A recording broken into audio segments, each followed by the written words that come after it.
नमस्कार, बहुत स्वागत है आपका न्यूज अपडेट में। मैं हूं आपके साथ अमित शर्मा।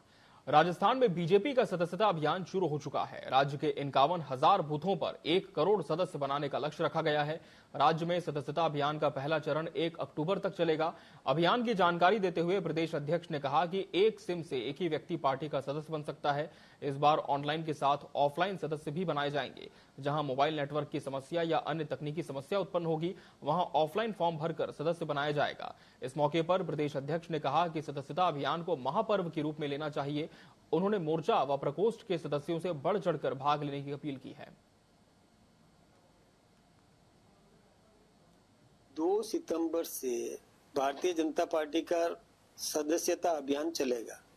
हम सबको इसे महापर्व के रूप में लेना चाहिए और प्रत्येक बूथ तक हम 200 से अधिक सदस्य बनाना चाहिए। इसके लिए हमारे बूथ के समिति को भी एक्टिव करें और बूथ समिति के साथ में युवा मोर्चा और सभी मोर्चे, महिला मोर्चा, किसान मोर्चा, अनुसूचित जाति मोर्चा, अनुसूचित जनजाति मोर्चा, अल्पसंख्यक मोर्चा, ये सारे मोर्चे प्रकोष्ठ सभी मिल करके और हमारे यहाँ जो बूथ का अध्यक्ष है उसके साथ संपर्क करें।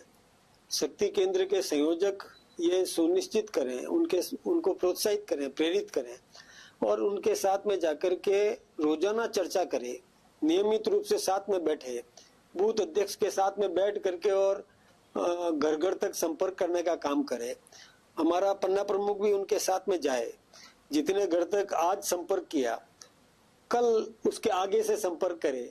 यह व्यवस्था हमको सुनिश्चित करनी है, किसी भी व्यक्ति को छोड़ना नहीं है। सोमवार को सीएम हेमंत सोरेन अपने परिवार के साथ ख्वाजा गरीब नवाज के दरगाह पर हाजिरी देने अजमेर पहुंचे। इसके पहले सोरेन सर्किट हाउस में गए, जहां दोपहर के भोजन और कुछ देर आराम करने के बाद वो विश्व प्रसिद्ध सूफी संत ख्वाजा मोइनुद्दीन हसन चिश्ती की दरगाह के लिए रवाना हुए। उन्होंने मखमली चादर और अकीदत के फूल पेश कर देश और प्रदेश में अमन, चैन, भाईचारे और खुशहाली की दुआ मांगी। इसके बाद उन्होंने मीडिया कर्मियों से बातचीत में कहा कि अजमेर में दरगाह शरीफ में वो पहले भी आते रहे हैं।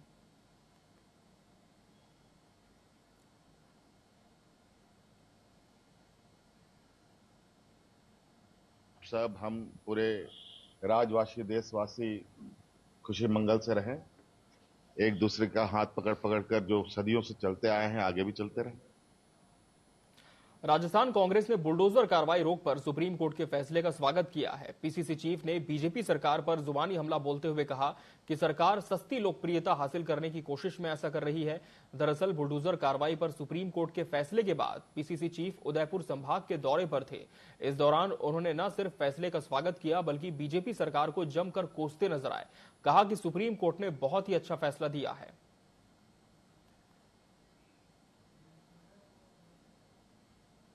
किसी व्यक्ति पे आरोप लगने मात्र से वो दोषी नहीं हो जाता है, उसको कोर्ट में ट्रायल फेस करनी होती है और दोषी होने के बाद में भी जिस जुर्म में उसने अपराध किया है और दोष सिद्धि हुई है उसी में सजा होगी, उसके विपरीत नहीं हो सकता। ये तो सस्ती लोकप्रियता के लिए जो योगी जी कर रहे थे उसी पे हमारे मुख्यमंत्री जी चल रहे थे। मैं समझता हूं इस पे अंकुश लगेगा और जिन लोगों ने ऐसा कृत्य किया है उनके खिलाफ कानून के मुताबिक कार्रवाई होनी चाहिए, ये हमारी मांग रहेगी। राजस्थान के शिक्षा मंत्री मदन दिलावर ने 2 दिन पूर्व उदयपुर में एक कार्यक्रम के दौरान बयान दिया था कि जिन लोगों ने अकबर को महान बताया वो मेवाड़ और राजस्थान के सबसे बड़े दुश्मन हैं। इसलिए अब राजस्थान के स्कूलों में अकबर महान नहीं पढ़ाया जाएगा। पूर्व शिक्षा मंत्री और वर्तमान में पीसीसी चीफ ने पलटवार करते हुए कहा कि यदि शिक्षा मंत्री कोई ढंग का काम करें तो मैं उन्हें भी महान बता दूं, लेकिन वो केवल बेकार की बातें करते हैं। स्टूडेंट के नामांकन में लगातार गिरावट आ रही है, पर इनको बिल्कुल भी शर्म नहीं आती। इंग्लिश मीडियम स्कूल में अभी तक टीचर्स नहीं लगा पाए।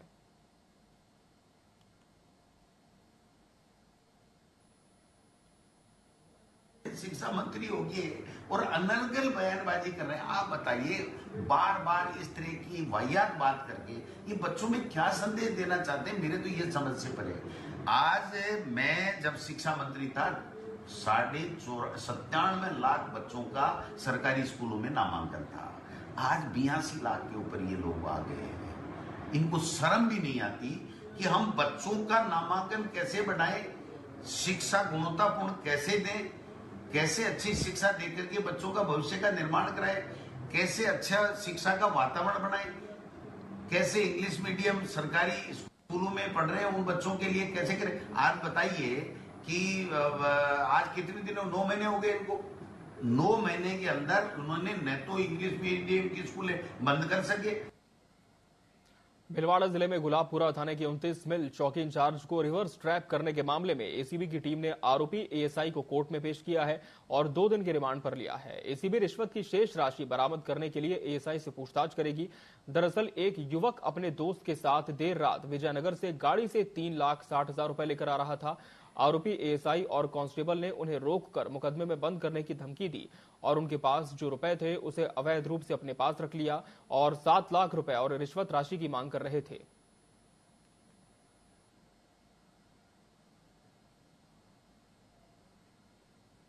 लाडनू में बिगड़ी सफाई और रोशनी की व्यवस्थाओं को लेकर पार्षदों में काफी आक्रोश है। बार बार अवगत करवाने पर भी सुनवाई नहीं हुई तो पार्षदों ने नगर पालिका के बाहर ताला जड़कर प्रदर्शन किया। पार्षदों ने जमकर नारेबाजी की और अनियमितताओं के खिलाफ विरोध प्रदर्शन किया। नगर पालिका उपाध्यक्ष मुकेश खींची ने बताया कि नगर पालिका क्षेत्र में जगह जगह स्ट्रीट लाइटें खराब पड़ी हैं। रात के समय लोगों को परेशानी होती है। इसके अलावा वार्डों में गंदगी का ढेर लगा हुआ है।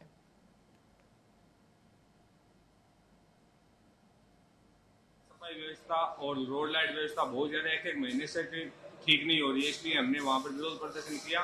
तो ईओ ने मीटिंग का बहाना लेकर उठ कर चले गए। तो 5:30 ने नगर पालिका के बाहर ताला लगा दिया और नारा लगाया ईओ साहब के खिलाफ कि भाई नगर पालिका मुर्दाबाद। और यहाँ के जो मूलभूत सुविधा नगर पालिका का मेन काम है लाइट और रोड लाइट और सफाई व्यवस्था, वही काम अगर सही समय पर नहीं कर पा रहे हैं तो किस चीज के लिए हम यहाँ जीत कर आए हैं। जनप्रतिनिधि आए हुए को काम नहीं हो रहा है, आम जनता का क्या काम होगा। अजमेर के गंज पुलिस थाना क्षेत्र में एक विमंदित युवती के साथ दुष्कर्म करने का मामला सामने आया है। गंज थाना क्षेत्र में रहने वाली एक विमंदित युवती को पड़ोस में रहने वाला एक युवक बहला फुसलाकर अपने कमरे में ले गया, जहां उसने पीड़िता के साथ दुष्कर्म किया। घटना के बाद पीड़िता जब अपने घर पहुंची तो उसकी हालत देखकर परिजनों ने उसके साथ हुए घटनाक्रम की जानकारी जुटाई और पुलिस थाना गंज में शिकायत दर्ज करवाई। घटनास्थल पर मिले साक्ष्य और पीड़िता के बयान के बाद पुलिस ने आरोपी को गिरफ्तार कर लिया है।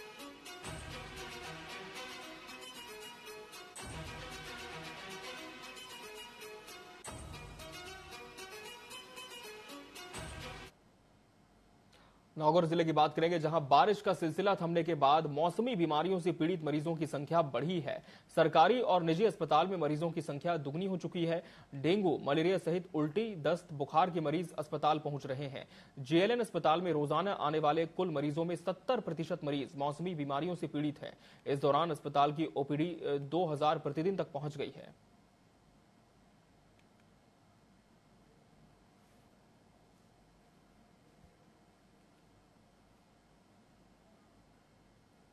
और यहां रुकेंगे एक ब्रेक के लिए। ब्रेक के बाद भी खबरें जारी हैं।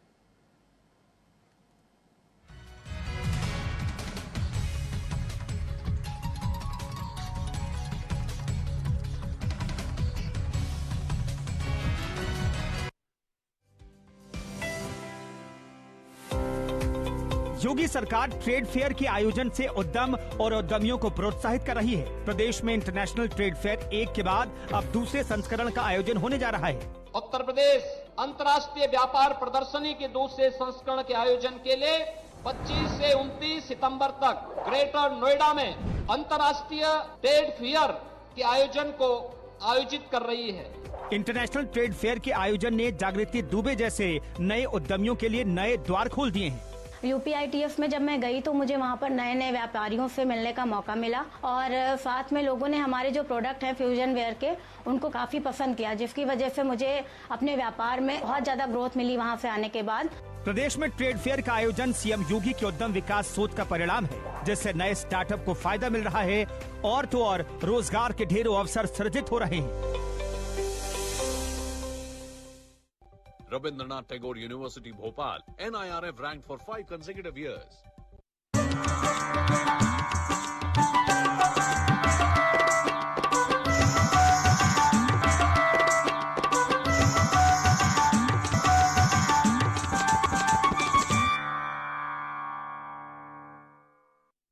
Rabindranath Tagore University, Bhopal, NIRF ranked for 5 consecutive years. 600 से ज्यादा company types. Rabindranath Tagore University.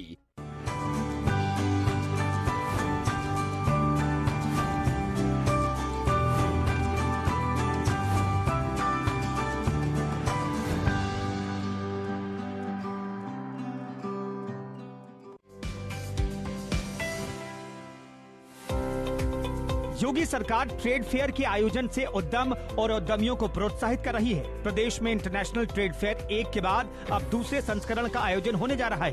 Uttar Pradesh अंतर्राष्ट्रीय व्यापार प्रदर्शनी के दूसरे संस्करण के आयोजन के लिए 25 से 29 सितंबर तक ग्रेटर नोएडा में अंतर्राष्ट्रीय ट्रेड फेयर के आयोजन को आयोजित कर रही है। इंटरनेशनल ट्रेड फेयर के आयोजन ने जागृति दुबे जैसे नए उद्यमियों के लिए नए द्वार खोल दिए हैं।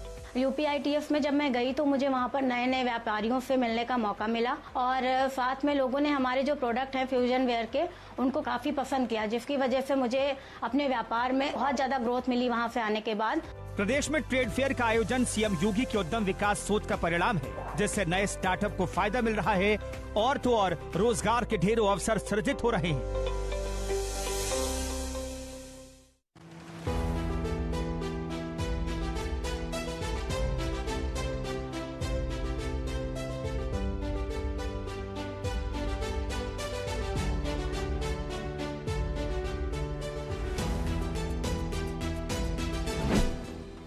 नए भारत का नया उत्तर प्रदेश $1 ट्रिलियन इकोनॉमी बनने की ओर है अग्रसर।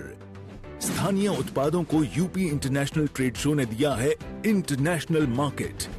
पहले संस्करण में 70,000 से अधिक खरीदारों और 3 लाख से अधिक आगंतुकों से कारोबारियों का बढ़ा है हौसला। यूपी इंटरनेशनल ट्रेड शो के द्वितीय संस्करण का आयोजन 25 से 29 सितंबर 2024 तक ग्रेटर नोएडा में किया जा रहा है। आइए इस वैश्विक व्यापारिक महाकुंभ का हिस्सा बनकर अपने व्यवसाय को दें नई दिशा। UP international trade show, sourcing का अद्वितीय मंच।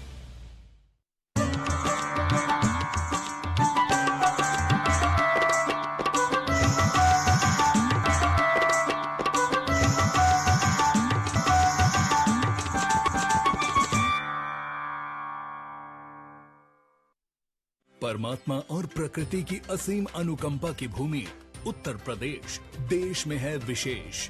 असीमित संभावनाओं वाले उत्तर प्रदेश के 25 करोड़ नागरिकों के विकास को डबल इंजन सरकार ने दी है नई रफ्तार। सुरक्षा, शिक्षा, चिकित्सा और स्वावलंबन की विभिन्न योजनाओं के क्रियान्वयन से उत्तर प्रदेश बना है देश में नंबर 1।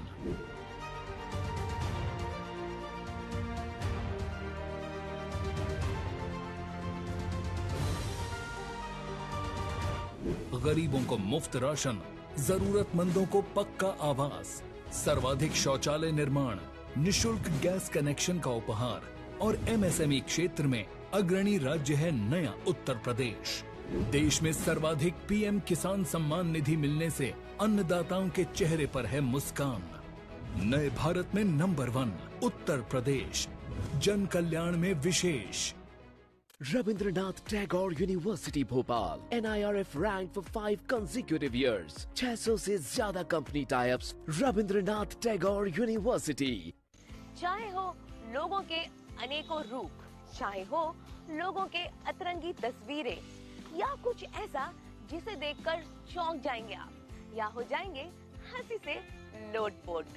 आपको दिखाएंगे ये सब सिर्फ यहाँ। तो मैं अंकिता लेकर आ रही हूँ आपके लिए एक ऐसा स्पेशल शो जिसका नाम है वायरल 24, जहाँ पे होंगे सोशल मीडिया पर वायरल हुए तमाम ऐसे मशहूर वीडियोस। तो देखना ना भूले हमारे साथ हमारा ये शो वायरल 24।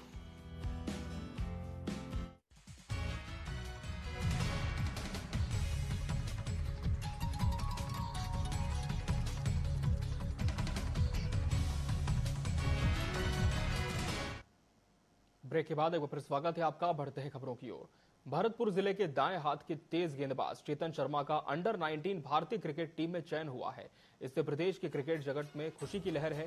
भारतीय क्रिकेट टीम के साथ सीरीज खेलने के लिए ऑस्ट्रेलिया की अंडर 19 क्रिकेट टीम भारत आ रही है। इस सीरीज में 21 से 26 सितंबर तक पौंडीचेरी में एक दिवसीय मैच खेला जाएगा। BCCI की ओर से आयोजित की गई अंडर 19 भारतीय चैलेंजर ट्रॉफी और इंडिया कैंप में चेतन ने अच्छा परफॉर्म किया था। इसी परफॉर्मेंस के आधार पर चेतन का चयन भारतीय अंडर 19 टीम में हुआ है।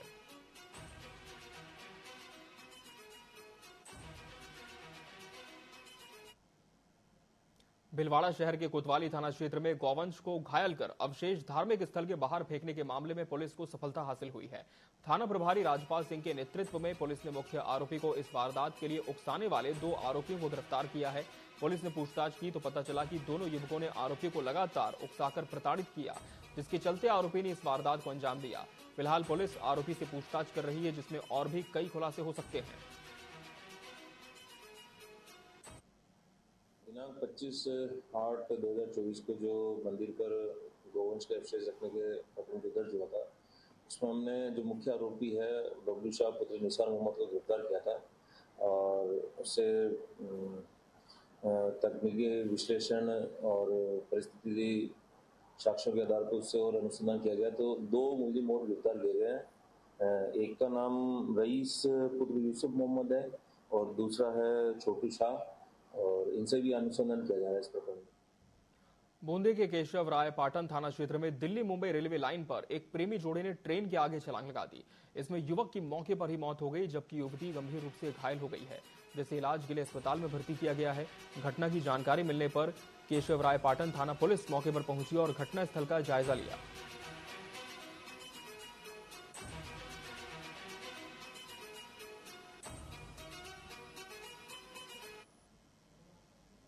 राजस्थान की उप मुख्यमंत्री दिया कुमारी ने फतेहपुर स्थित सेठ ज्वाला प्रसाद भरतिया हॉस्पिटल परिसर में शहरी आयुष्मान आरोग्य मंदिर का उद्घाटन किया। इस मौके पर डिप्टी सीएम दिया कुमारी ने उद्घाटन समारोह को संबोधित करते हुए कहा कि ये आरोग्य मंदिर न केवल गुणवत्ता वाली चिकित्सा सेवाएं उपलब्ध कराएगा, बल्कि शहर के हर वर्ग के लोगों के लिए स्वास्थ्य देखभाल को सुलभ बनाएगा।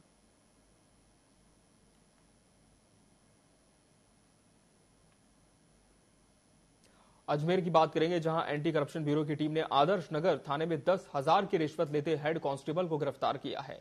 दरअसल हेड कांस्टेबल ने परिवार में राजीनामा करवाने के नाम पर रिश्वत की राशि की मांग की थी, जहां शिकायतकर्ता ने एसीबी मुख्यालय में शिकायत दर्ज की। एसीबी की टीम ने कार्रवाई करते हुए हेड कांस्टेबल को रंगे हाथों गिरफ्तार किया। फिलहाल मामले में हेड कांस्टेबल से पूछताछ जारी है।